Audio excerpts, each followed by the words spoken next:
Hello everyone, Larry Satchwell here. I recently put up a video about having coffee at the pond here, and I really like it. So I wanted the pond, this is 3 months today that the pond was finished.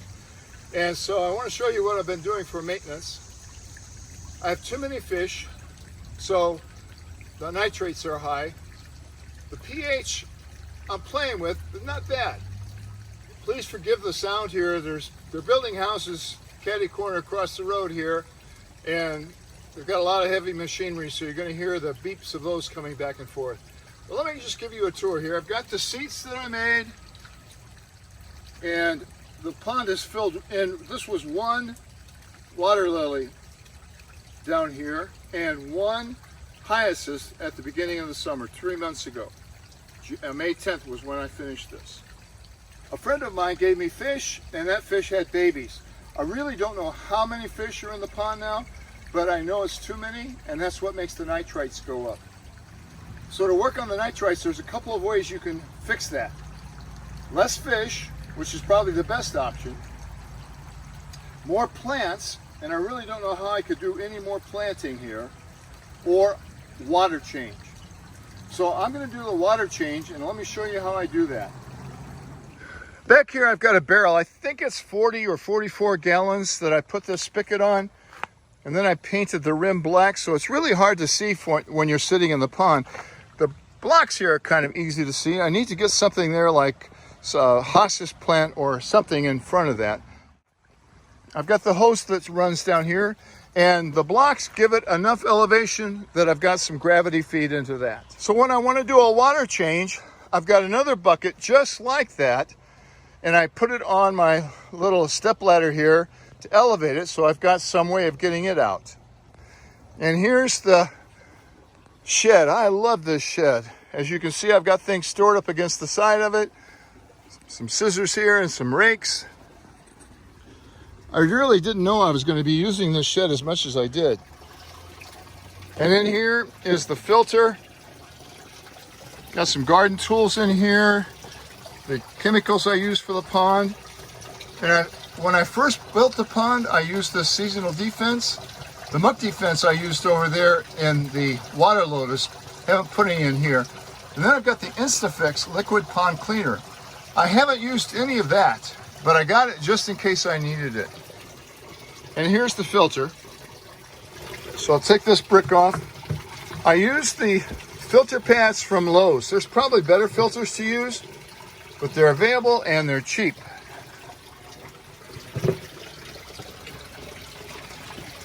So I put them right there, and I've changed those about every 2 weeks. So I'm going to turn the water off. And to turn the water off, I just come over here and unplug the pump. Then I've got enough hose here that I can gently take it off these little clamps I've got it on and put it over here in this barrel. And then I'll turn the water back on.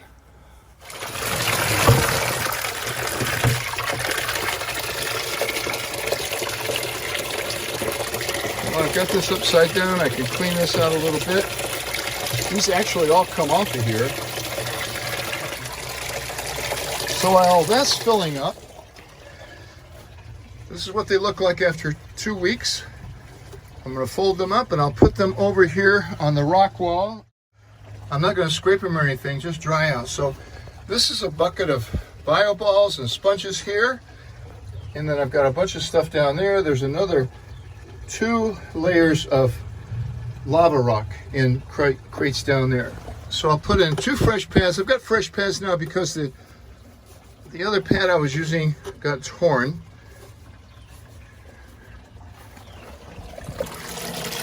And as soon as this fills up, I know I've got a bucket just like the one over there full of water to exchange. This bucket over here, it's probably half full of rain and some water. There's a mosquito in there.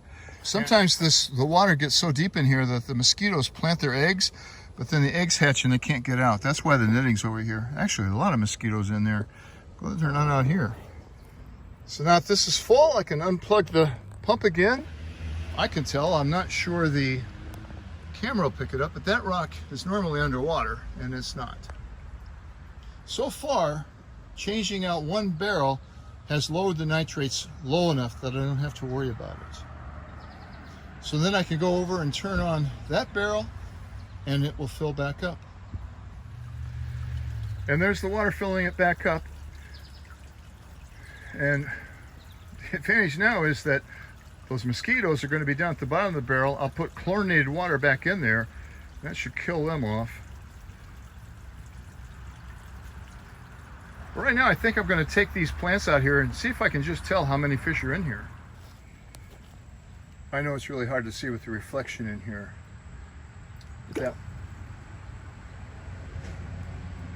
There's 2 butterfly koi in there. They were 2 inches, less than 2 inches actually, when I bought them from Pepco. And by the way, Pepco will test your water for free anytime you take it up there. That's how I know the pH and the phosphate and the nitrates and nitrites are okay, because I take it up there frequently for testing. But anyway, they were less than 2 inches long when I put them in here, and now they're at least 8 inches. And I've been feeding them the Pond Guy's fish food. Forget the name of it, but I'll put a picture of it up here. Been feeding that all summer. Some more.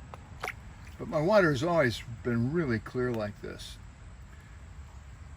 The baby fish that were hatched this spring, they look like they're about 2 inches long as well. You have to remember that back up here is a real deep well. It goes all the way back to the wall there where they can hide. And so far this year, knock on wood, the herons haven't been a problem, although I have seen some fly over. None have stopped by. There goes one of the babies right across there. Actually, he's about 3 inches long. But they are impossible to catch. Even if I caught them, I don't know what to do with them. You can't let them go in a pond or a stream because they'll grow.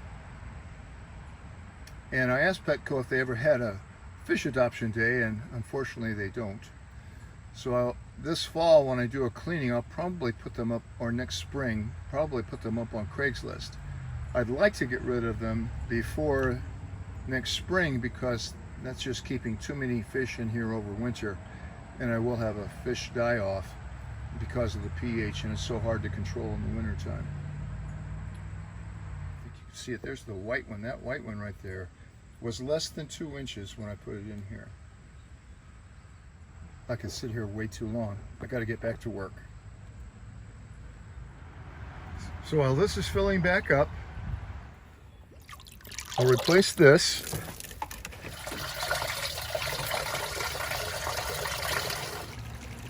It's almost finished filling back up.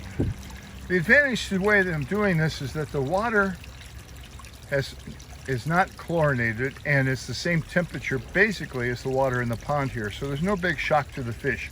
You don't have to put in a water conditioner, and you don't have to worry about the water coming out of the tap being cold or different temperatures, so it's a lot less stressful for the fish.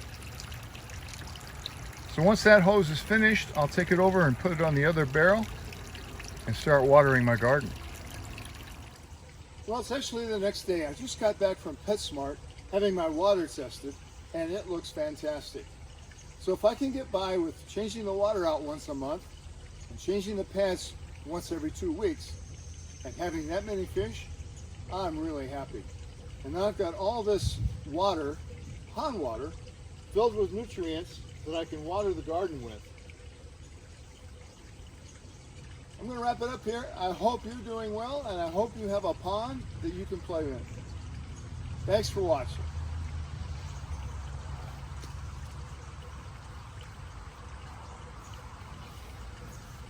Wow, that's a big pepper.